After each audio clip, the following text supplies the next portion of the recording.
എല്ലാവർക്കും നമസ്കാരം. മണിയത്താറ്റുമന ജ്യോതിഷം ചാനലിന്റെ പുതിയൊരു അധ്യായത്തിലേക്ക് എല്ലാ പ്രേക്ഷകർക്കും സ്വാഗതം. നമ്മുടെ വീടിന്റെ അടുക്കള പുറത്ത്, അതായത് വീടിന്റെ അടുക്കള വാതിൽ തുറക്കുമ്പോൾ കാണുന്ന രീതിയിൽ ഞാൻ ഈ പറയുന്ന രണ്ട് ചെടികൾ നിങ്ങളൊന്ന് നട്ടു വളർത്തി നോക്കിക്കേ. നിങ്ങളുടെ ജീവിതത്തിൽ ആ ചെടി വളരുന്നത് പോലെ ഐശ്വര്യവും സമ്പൽ സമൃദ്ധിയും ധനവും വന്ന് നിറയുന്നതായിരിക്കും. ആ വീട്ടിലെ സ്ത്രീകൾക്ക് രാജ്ഞിയെ പോലെ വാഴാൻ കഴിയുന്ന രീതിയിൽ സന്തോഷവും സംതൃപ്തിയും ഐശ്വര്യവും മനസമാധാനവും നിറഞ്ഞൊരു ജീവിതം ഉണ്ടാകാനുള്ള ഒരു യോഗം ഈ വാസ്തുചെടികളിൽ കൂടി അവർക്ക് ലഭിക്കുന്നതായിരിക്കും. അപ്പോൾ ഇന്നത്തെ അധ്യായത്തിൽ ഞാൻ നിങ്ങളോട് പറയുവാൻ പോകുന്നത്, നമ്മുടെ വീടിന്റെ അടുക്കള പുറത്ത് ഒന്നിച്ചു വളർത്തിയാൽ സൗഭാഗ്യം കൊണ്ടുവരുന്ന ആ ചെടികളെ പറ്റിയിട്ടാണ്. ഈ ചെടികൾ നിങ്ങൾ നട്ടു വളർത്തിയാൽ വീട്ടിലെ സ്ത്രീകൾക്കും മറ്റുള്ളവർക്കും ഒരുപോലെ അതിന്റെ ഗുണങ്ങൾ ലഭിക്കും. ഞാൻ ഈ പറയുന്ന ചെടികൾ നിങ്ങളുടെ വീടിന്റെ ഏതെങ്കിലും ഭാഗത്ത് നിൽപ്പുണ്ടോ എന്ന് നോക്കുക. ആ നിൽക്കുന്നത് നിങ്ങളുടെ വീടിന്റെ അടുക്കളപ്പുറത്തല്ല എങ്കിൽ അതിന്റെ രണ്ട് ചെടികൾ കൊണ്ടുവന്ന് ഒരുമിച്ച് ഒരേ മൂട്ടിൽ അടുക്കളപ്പുറത്ത് നടുക. അല്ലെങ്കിൽ ഒരേ ചട്ടിയിലോ നട്ടു വളർത്തു. ആ ചെടി വളരുന്നത് പോലെ നിങ്ങളുടെ വീടും ഉയർച്ചയിലെത്തും. സാമ്പത്തികമായിട്ടും മറ്റ് എല്ലാ രീതിയിലും വളർച്ച മാത്രമായിരിക്കും നിങ്ങളുടെ വീടിനുണ്ടാവുന്നത്. അപ്പോൾ ദീർഘിപ്പിക്കുന്നില്ല, ഞാൻ ആ ചെടികളെ കുറിച്ച് പറയാം. പ്രധാനമായിട്ടും 7 ചെടികളെ കുറിച്ചാണ് ഇന്നത്തെ അധ്യായത്തിൽ ഞാൻ നിങ്ങളോട് പറയുന്നത്. ഈ 7 ചെടികളിൽ ഏതാണോ നിങ്ങൾക്ക് വളർത്തുവാൻ താല്പര്യം അത് നിങ്ങൾക്ക് നിങ്ങളുടെ അടുക്കള പുറത്ത് നട്ടു വളർത്താവുന്നതാണ്. ഏത് വീട്ടമ്മയാണോ ആ ചെടിയെ പരിപാലിച്ച് വളർത്തുന്നത്, ആ ചെടി വളരുന്നത് പോലെ എല്ലാ സൗഭാഗ്യങ്ങളും ആ വീട്ടമ്മയ്ക്ക് വന്നു ചേരും. ആ വീട്ടമ്മ ജീവിതത്തിൽ ഏറ്റവും വലിയ ഉയർച്ചയിലേക്ക് എത്തും. അവർക്ക് മനസമാധാനവും സന്തോഷവും ഐശ്വര്യവും ഉണ്ടാവും. അവരുടെ കുട്ടികൾക്ക് ഏറ്റവും കൂടുതൽ ഉയർച്ചയായിരിക്കും വന്നു ചേരുക. ഇതിൽ ഒന്നാമത്തേത് എന്ന് പറയുന്നത് രാമതുളസിയും മഞ്ഞളുമാണ്. നമ്മുടെ വീടിന്റെ അടുക്കള പുറത്ത് രാമതുളസിയും മഞ്ഞളും ഒരേ ചട്ടിയിലാക്കി നട്ടു വളർത്തുക എന്നുള്ളതാണ്. ഇനി ഒരേ ചട്ടിയിലല്ല നിങ്ങൾ നടുന്നതെങ്കിൽ അത് നിങ്ങൾ ഒരു കല്ല് കെട്ടി അല്പം മണ്ണിട്ടുയർത്തി വേർതിരിച്ച് നടുക എന്നുള്ളതാണ്. ഇങ്ങനെ കല്ല് കെട്ടി വേർതിരിച്ചോ അല്ലെങ്കിൽ ചട്ടിയിലോ ഈ രാമതുളസിയും മഞ്ഞളും ഒരുപോലെ വളർത്തിയാൽ ആ വളർത്തുന്നത് ആരാണോ, അതിനെ പരിപാലിക്കുന്നത് ആരാണോ, അവർക്ക് ജീവിതത്തിൽ എന്നെന്നും സൗഭാഗ്യങ്ങൾ മാത്രമായിരിക്കും വന്നു ചേരുക. മഞ്ഞൾ എന്ന് പറയുന്നത് നിങ്ങൾക്കറിയാം മഹാലക്ഷ്മിയാണ്. രാമതുളസി എന്ന് പറയുന്നതും മഹാലക്ഷ്മിയുടെ അംശം തന്നെയാണ്. മാത്രമല്ല രാമതുളസി എന്ന് പറയുന്നത് മഹാവിഷ്ണുവിന്റെ, നാരായണന്റെ അംശം കൂടിയാണ്.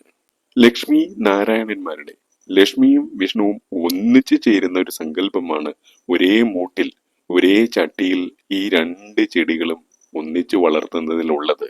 അതായത് രാമതുളസിയും മഞ്ഞളും ഒരുമിച്ച് നട്ടു വളർത്തുക എന്നുള്ളത്.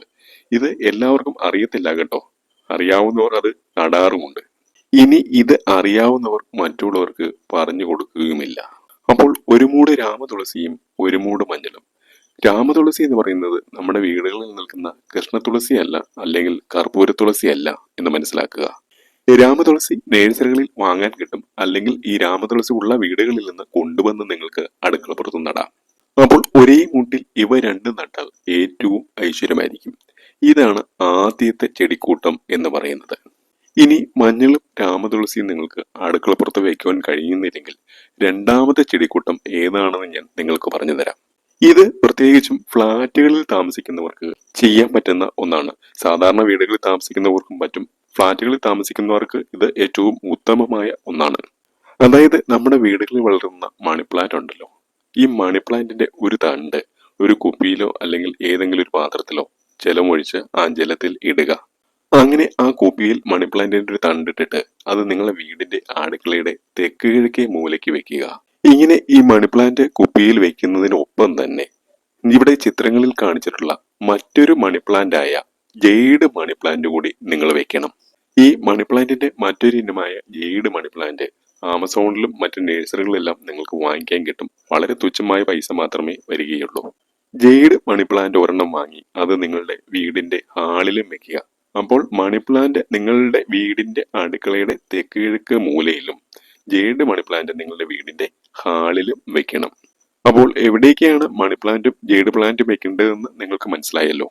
അപ്പോൾ സാധാരണ മണി പ്ലാന്റ് അടുക്കളയുടെ തെക്ക് കിഴക്കേ മൂലയ്ക്കും മറ്റേത് ജെയ്ഡ് മണി പ്ലാന്റ് ഹാളിന്റെ ഏതെങ്കിലും ഒരു സ്ഥലത്തും വെക്കുക. ഇങ്ങനെ ഈ രീതിയിൽ സാധാരണ മണി പ്ലാന്റും ജെയ്ഡ് മണി പ്ലാന്റും വെക്കുന്ന വീടുകളിലേക്ക് പണമഴ പെയ്യുന്ന ദിവസങ്ങളായിരിക്കും അതിനുശേഷം വന്നു ചേരുക. സമ്പത്ത് ഒഴുകിയെത്തുമെന്നാണ് പറയുന്നത്. നിങ്ങൾക്ക് കടങ്ങളും സാമ്പത്തിക ബുദ്ധിമുട്ടുകളും സാമ്പത്തിക വിഷമതകളും ഉള്ളവരാണെങ്കിൽ നിങ്ങൾ പോലും അറിയാതെ ആ ബാധ്യതകളെല്ലാം ഇല്ലാതാകും. അവിടേക്ക് ധനം ഒഴുകിയെത്തും.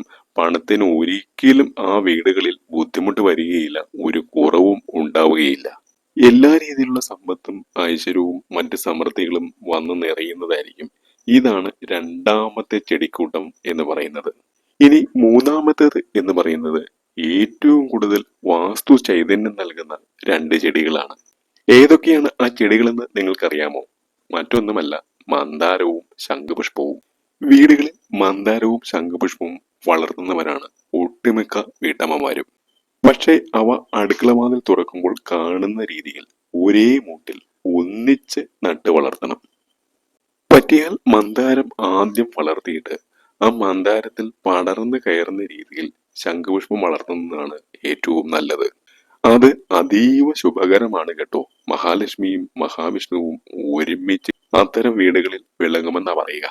അതായത് രാവിലെ അടുക്കളയിൽ വീട്ടമ്മമാർ കയറുമ്പോൾ ആ അടുക്കള വാതിൽ തുറക്കുമ്പോൾ ഇങ്ങനെ മന്ദാരവും ശംഖുപുഷ്പവും കെട്ടുപിണഞ്ഞ് നിൽക്കുന്നതാണ് കാണുന്നതെങ്കിൽ അതിൽ പരം ഒരു ഐശ്വര്യം, അതിൽ പരം ഒരു സൗഭാഗ്യം വേറെയില്ല എന്നുള്ളതാണ്.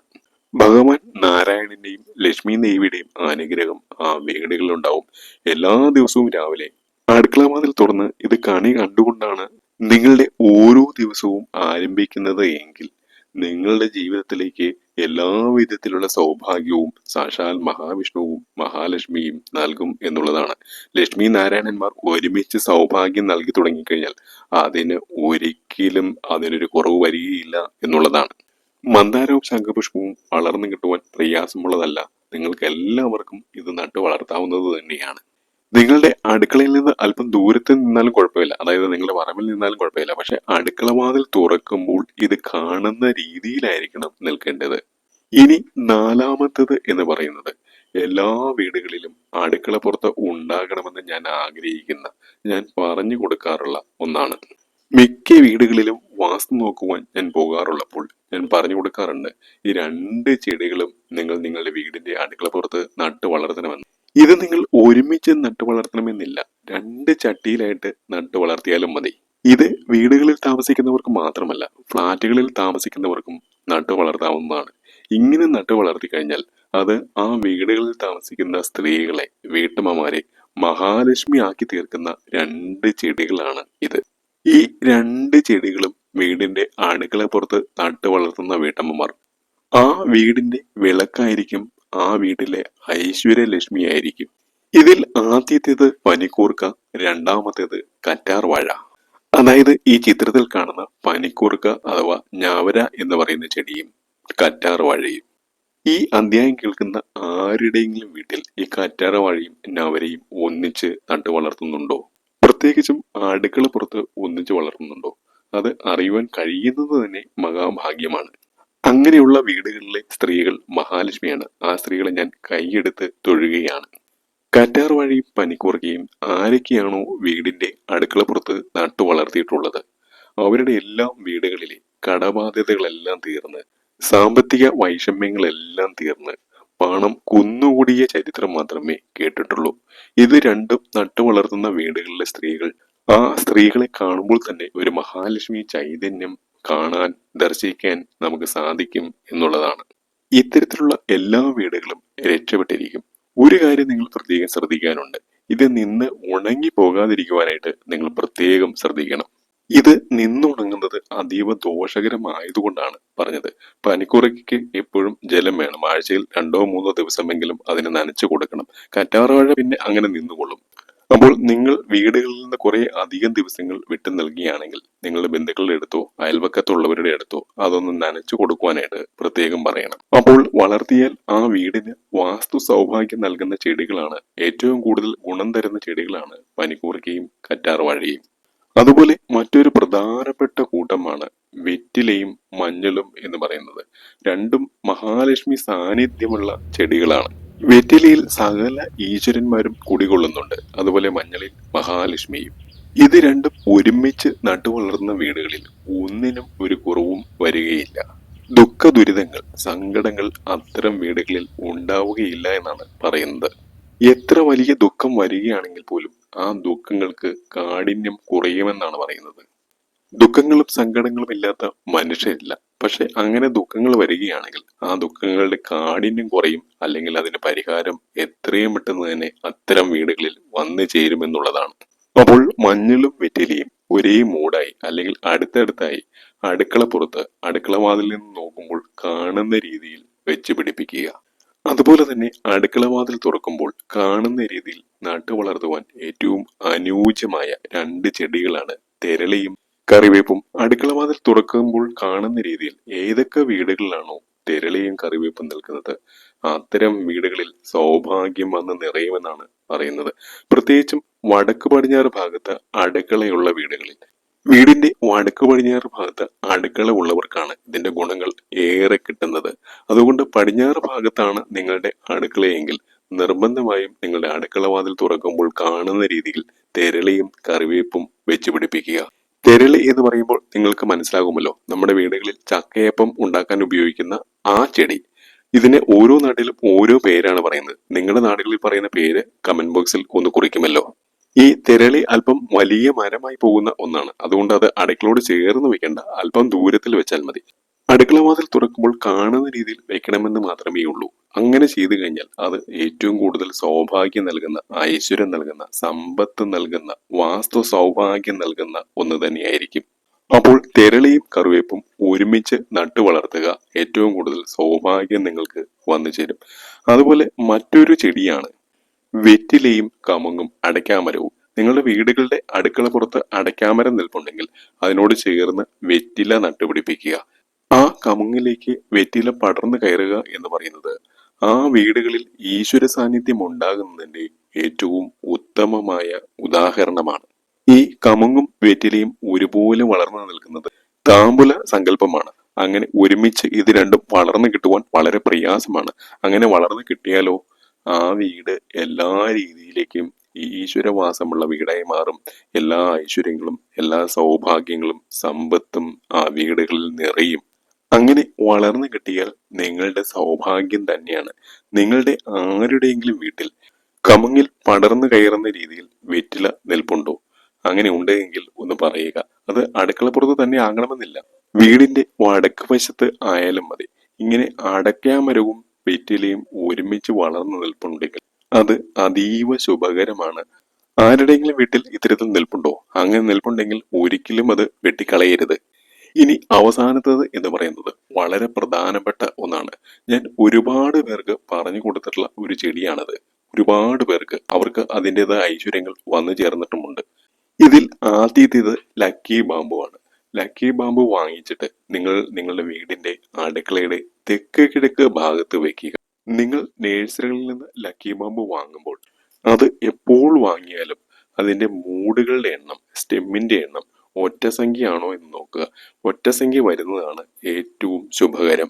ഇങ്ങനെ ലക്കി ബാമ്പു നിങ്ങളുടെ വീടിന്റെ തെക്ക് ഭാഗത്ത്, തെക്ക് കിഴക്കേ മൂലയിൽ വെക്കുമ്പോൾ അതോടൊപ്പം തന്നെ ഒരു റബ്ബർ പ്ലാന്റ് വാങ്ങി അത് നിങ്ങളുടെ വീടിന്റെ വാതിലിന്റെ ഫ്രണ്ടിൽ വെക്കുക. വാതിലിന്റെ ഇടതുവശത്തോ അല്ലെങ്കിൽ വലതുവശത്തോ വെക്കണം.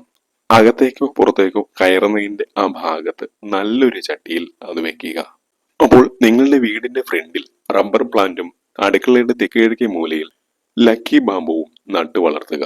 നിങ്ങൾ വലിയ വലിയ കോടീശ്വരന്മാരുടെ എല്ലാം വീടുകൾ എടുത്തു നോക്കിക്കൊള്ളൂ. ഈ രണ്ട് ചെടികളുടെയും ഒരു കോമ്പിനേഷൻ അത്തരം വീടുകളിൽ നമുക്ക് കാണുവാൻ സാധിക്കും. എന്തുകൊണ്ടാണ് ഈ കോടീശ്വരന്മാർ ഇങ്ങനെ വെക്കുന്നത്? അവർക്ക് അതിന്റെ അനുഭവം കിട്ടിയതുകൊണ്ടാണ്. ഇനി ഒരെണ്ണം അങ്ങോട്ട് നശിച്ചു പോയി കഴിഞ്ഞാലും അതുപോലുള്ള വേറൊന്ന് വാങ്ങി വെക്കുക. നിങ്ങൾക്ക് എല്ലാവിധ ഉയർച്ചയും എല്ലാവിധ സൗഭാഗ്യങ്ങളും ഉണ്ടാവും. അപ്പോൾ അതിഗംഭീരമായ ഉയർച്ച കിട്ടുന്ന ഒരു കാര്യമാണ് ലക്കി ബാമ്പുവും ഈ റബ്ബർ പ്ലാന്റും ഒരുമിച്ച് വെക്കുക എന്നുള്ളത്. അപ്പോൾ ഞാനിവിടെ പറഞ്ഞ 7-8 ചെടികളുടെ ഒരു കോമ്പിനേഷൻ നിങ്ങൾക്ക് ഏതാണോ സാധിക്കുന്നത് അത് നിങ്ങൾ നട്ടു വളർത്തുക. നിങ്ങൾക്ക് സർവ്വ ഐശ്വര്യങ്ങളും മഹാഭാഗ്യവും വന്നു ചേരും. പ്രത്യേകിച്ച് വീട്ടിലെ സ്ത്രീകൾക്ക് വളരെയേറെ ഉയർച്ച വന്നു ചേരുന്ന ഒന്നാണ്. ഒരു രീതിയിലുള്ള കടബാധ്യതകളും നിങ്ങൾക്ക് വരില്ല എന്ന് മാത്രമല്ല, ധനം കൊണ്ട് പണമഴ പെയ്യുന്ന ദിവസങ്ങൾ നിങ്ങളുടെ ജീവിതത്തിൽ വന്നു ചേരുകയും ചെയ്യും. മറ്റൊരു അധ്യായത്തിൽ കാണുന്നവരെ എൻ്റെ എല്ലാ പ്രിയ പ്രേക്ഷകർക്കും നന്ദി, നമസ്കാരം.